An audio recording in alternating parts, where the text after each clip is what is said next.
ચાલો નમસ્કાર મિત્રો. તો તાજેતરમાં ગુજરાત જાહેર સેવા આયોગ દ્વારા જિલ્લા મેલેરિયા અધિકારીની ભરતીની જાહેરાત કરવામાં આવી છે, બરોબર છે.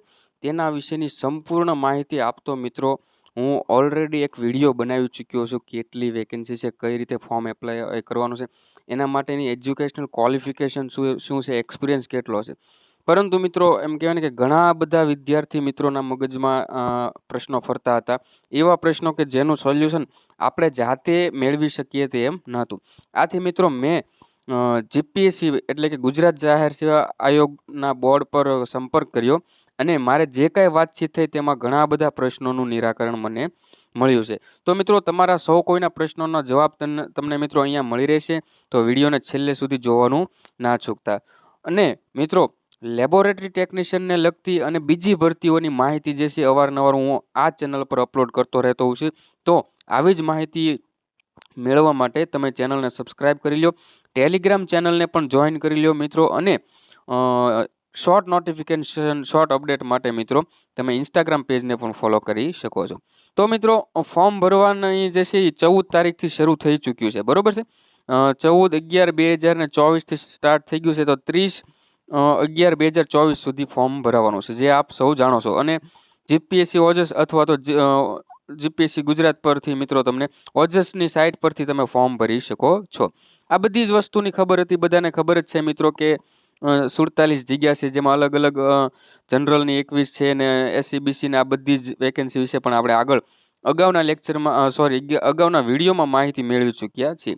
પરંતુ પ્રશ્ન જે હતો મિત્રો તે હતો એજ્યુકેશનલ ક્વોલિફિકેશન બાબતનો. અને એ સિવાય મિત્રો સૌથી મોટો પ્રશ્ન એવો હતો કે એક્સપિરિયન્સની અંદર ઘણા બધા મિત્રોને ઘણા બધા પ્રકારના પ્રશ્નો થયા હતા, બરોબર. કે સર પ્રાઇવેટની અંદર જો અમે જોબ કરેલી છે, શું તો અમે તેના માટે વેલિડ ગણાઈએ? અમારો એક્સપિરિયન્સ જે છે એ વેલિડ ગણાય તો અમે શું ફોર્મ ભરી શકીએ? વગેરે જેવા પ્રશ્નો. તે સિવાય સર અમે જે છે આ ડિગ્રી કરી છે તો તેના માટે શું આ વેલિડ ગણાશે? ઘણા બધા પ્રશ્નો હતા મિત્રો, જેનો આજે મેં જીપીએસસી બોર્ડમાં કોલ કર્યો અને મને જેટલા પણ પ્રશ્નો હતા સંતોષકારક જવાબ આપ્યા છે સરે, તો તે હું તમારી સાથે શેર કરવા માંગુ છું. તો મિત્રો સૌથી પહેલો પ્રશ્ન એ કે શું અમે પ્રાઇવેટ લેબોરેટરીની અંદર જોબ કરી છે તો અમે વેલિડ ગણાઈએ? અને બીજા નંબરમાં કે અમે સળંગ અમારી પાસે એક્સપિરિયન્સ નથી, પરંતુ 2 વર્ષ આ લેબમાં, 2 વર્ષ આ લેબમાં, 2 વર્ષ આ લેબમાં, તો આવી રીતે કોઈ એક્સપિરિયન્સ તો અનુભવ 3 વર્ષ અથવા 5 વર્ષનો જ્યાં માંગ્યો છે તો તે રીતે અનુભવ જે છે એ સ્વીકાર્ય ગણાશે કે નહીં? તો મિત્રો આ પ્રશ્નોનો જવાબ જે છે એ સૌથી પહેલા આપણે સમજીએ તો બીએસસીની ડિગ્રી પર જે છે 3 વર્ષ એમએસસીની ડિગ્રી પર જે છે એ 3 વર્ષનો અનુભવ માંગ્યો છે, જે તમે ને હું સૌ કોઈ જાણીએ છીએ, બરોબર મિત્રો. 3 વર્ષનો અનુભવ માંગ્યો છે. જો જેમાં એક તો તમે મિત્રો ગવર્મેન્ટ કોઈ પણ ડિપાર્ટમેન્ટની અંદર જો as a laboratory technician class 3ના રેન્કમાં કામ કર્યું છે મિત્રો, બરોબર છે. મેડિકલ સર્વિસની અંદર, મેડિકલ એજ્યુકેશન એન્ડ રિસર્ચ અને ગુજરાત સ્ટેટ આ બધાની અંદર કામ કર્યું છે તો તમે વેલિડ ગણાશો. તે સિવાય મિત્રો પેથોલોજી ઓર ક્લિનિકલ લેબોરેટરી, જો મિત્રો પ્રાઇવેટની સીધી વાત નથી કરતો, હું જે વાત કરવા માંગુ છું તે તમે ધ્યાનથી સમજશો, બરોબર. Pathology or clinical laboratory in the government, એટલે કે ઓલરેડી તમે કોઈ બોર્ડની અંદર સરકારી લેબોરેટરી ટેકનિશિયન પેથો અંડરમાં અથવા તો ક્લિનિકલ લેબમાં કામ કરી રહ્યા હો. ગવર્મેન્ટ અંડરટેકિંગ, કોઈ પણ ગવર્મેન્ટ અંડરટેકિંગ સંસ્થા, કોઈ બોર્ડ, ગૌણ સેવા પસંદગી મંડળ હોય, પંચાયત બોર્ડ હોય, કોઈ કોર્પોરેશન હોય, મ્યુનિસિપલ કોર્પોરેશન જેમ કે એએમસી હોય કે વીએમસી હોય, બીજા કોઈ ગવર્મેન્ટ હેલ્થ પ્રોગ્રામની અંદર કામ કર્યું હોય મિત્રો તમે, અને લોકલ બોડીઝની અંદર કામ કર્યું. મિત્રો આ લોકલ બોડીઝનો મતલબ જે છે તેનો અર્થઘટન જે છે મિત્રો મને જે રીતના જીપીએસસીમાંથી જાણવા મળ્યું તેમાંથી આનો અર્થ પ્રાઇવેટ લેબ એવો થતો નથી. સૌથી આ બધાને કન્ફ્યુઝન હતું કે લોકલ બોડીઝ એટલે પ્રાઇવેટ લેબ થાય છે, પરંતુ મિત્રો લોકલ બોડીઝ એટલે પ્રાઇવેટ લેબ થતી નથી. તેમાં ગવર્મેન્ટની અંડરમાં જે કાંઈ તમે અલગ અલગ ડિપાર્ટમેન્ટની અંદર કામ કર્યા હોય તેનો સમાવેશ જે છે લોકલ બોડીઝમાં થાય છે. જેમ કે કોઈ પણ મ્યુનિસિપલ કોર્પોરેશનની અંદર જો તમે કામ કર્યું છે તો તે લોકલ બોડીઝમાં આવશે. એએમસીની અંદર એઝ એલટી કામ કર્યું છે, વીએમસીની અંદર કામ કર્યું છે, ટીબીના પ્રોગ્રામમાં કામ કર્યું છે, મેલેરિયાના પ્રોગ્રામમાં કામ કર્યું છે, તો તે આ બધી જ લોકલ બોડીઝમાં આવશે. પરંતુ પ્રાઇવેટ લેબની આવું મારું કહેવું નથી મિત્રો. જીપીએસસીમાં મારે જે કંઈ વાત થઈ છે બોર્ડમાં તે લોકોનું આવું કહેવું છે. તો મિત્રો એ સિવાય આગળ તો કે એવી લેબોરેટરી યુનિવર્સિટી પ્રાઇવેટમાં જો તમે કામ કર્યું હોય તો તે લેબોરેટરી જે છે એ લિમિટેડ કંપની અથવા laboratory establish under the companies act 2013, એટલે કે તમે જે પેથો લેબ અથવા તો ક્લિનિકલ લેબની અંદર કામ કર્યું છે તે લેબ જે છે મિત્રો 2000 કંપની એક્ટ 2013 અંતર્ગત લિસ્ટેડ થયેલી હોવી જોઈએ, નોંધાયેલી હોવી જોઈએ, રજિસ્ટ્રેડ થયેલી હોવી જોઈએ તો ગણાશે. હવે સીધી વસ્તુ છે કે મેં કોઈ પેથોલોજી લેબોરેટરીની અંદર કામ કર્યું છે પરંતુ તેનું રજિસ્ટ્રેશન થયેલું નથી કંપની એક્ટ 2013 અંતર્ગત, બરોબર, તો મારો એક્સપિરિયન્સ જે છે વેલિડ ગણાશે નહીં. પરંતુ મેં જે લેબોરેટરીમાં કામ કર્યું છે તેનું રજિસ્ટ્રેશન કંપની એક્ટ 2013 અંતર્ગત થયેલું છે, કોઈ કંપનીમાં કામ કરેલું છે તો તેનું પણ રજિસ્ટ્રેશન થયેલું છે, તો મિત્રો જેવી રીતે મને જીપીએસસીમાંથી કોઈ અધિકારી જણાવ્યું તે મુજબ તો તમે વેલિડ ગણાશો જો તે લેબનું રજિસ્ટ્રેશન થયેલું હોય તો. એ સિવાય મિત્રો medical college, research institute, government medical કોલેજમાં આ બધીની અંદર કામ કર્યું તો ઓલરેડી તમે એની માટે વેલિડ ગણાશો.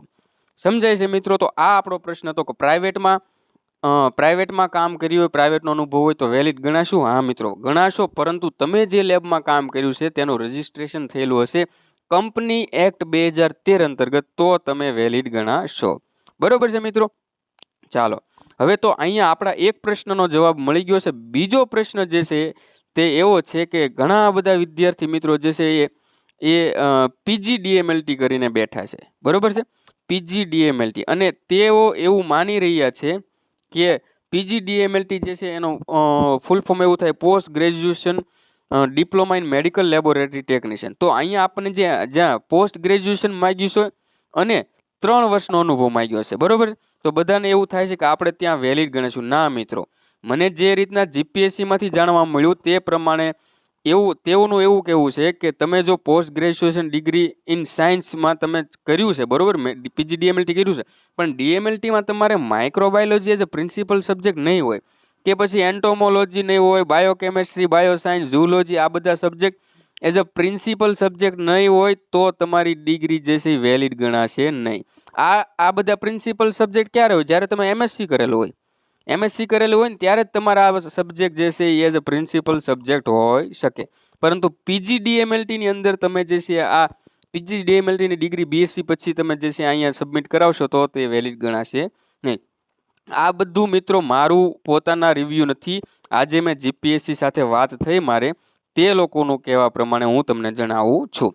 તો MSc મિત્રો હશે તમારી પાસે, આમાંથી કોઈ પણ સબ્જેક્ટ પ્રિન્સિપલ સબ્જેક્ટ હશે, તે સાથે 3 વર્ષનો અનુભવ હશે મિત્રો, જેમાં કોઈ પણ ગવર્મેન્ટ સેક્ટરમાં અથવા તો ગવર્મેન્ટ પ્રોગ્રામની અંદર અથવા ગવર્મેન્ટ બોર્ડની અંદર, કોર્પોરેશનની અંદર, ગવર્મેન્ટ હેલ્થ પ્રોગ્રામની અંદર તમારો અનુભવ છે, અથવા તો લોકલ બોડી કે જેની અંદર આપણે જણાવ્યું તે પ્રમાણે કોઈ AMC, JMC, VMC ની અંદર કામ કરેલું છે, અથવા તો કોઈ પ્રાઇવેટ લેબ, એવી લેબ કે જે કંપની એક્ટ 2013 અંતર્ગત રજિસ્ટર થયેલી હોય તો તેઓનો જે છે એ અનુભવ જે છે એ વેલિડ ગણાશે.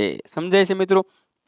અને એ સિવાય બીજી ક્વોલિફિકેશન એવી છે કે તમે BSc કરેલું છે ડિગ્રી, બરોબર, જેમાં માઇક્રો એન્ટોમોલોજી, ત્યારબાદ biochemistry, bioscience, zoology as a principal subject હશે મિત્રો તમારે, અને તે સિવાય તમારે 5 વર્ષનો અનુભવ હશે, જેમાં અનુભવમાં આપણે આગળ સમજાવ્યું તે જ રીતના, તો તમે વેલિડ ગણાશો. તો મિત્રો હું આશા રાખું છું કે તમારા મુખ્ય અને સૌથી મોટા 2 પ્રશ્નોના જવાબ જે છે એ તમને અહીંયા મળી ચૂક્યા છે, બરોબર છે. છતાં પણ તમને નથી સમજાતું તો મિત્રો કમેન્ટ્સ કરજો. હું તમારા જેટલા પણ પ્રશ્ન છે મને ખ્યાલ હશે ત્યાં સુધી હું તમારા પ્રશ્નનું નિરાકરણ લાવવાનો પ્રયત્ન કરીશ, અને જો મને ખ્યાલ નહીં હોય તો હું જીપીએસસી બોર્ડ મારફતે ત્યાંથી જાણી કોલ કરીને બધી જ માહિતી મેળવીને તમને પ્રોવાઈડ કરીશ વિડીયો મારફતે, બરોબર છે મિત્રો? તો હું આશા રાખું છું કે તમને બધાને સમજાયું. અને મિત્રો એ સિવાય લેબટેકની અંદર ગૌણ સેવા પસંદગી મંડળ દ્વારા આ વેકેન્સી, ઘણી બધી વેકેન્સી બારી પાડવામાં આવશે, જેમાં Labtech, lab assistant, scientific assistant, એના માટે ઓલરેડી વિડીયો લેક્ચરની સિરીઝ સ્ટાર્ટ કરી ચૂક્યા છીએ. તો જે લોકોને પણ જોઈન કરવી તે જોઈન કરી શકે છે.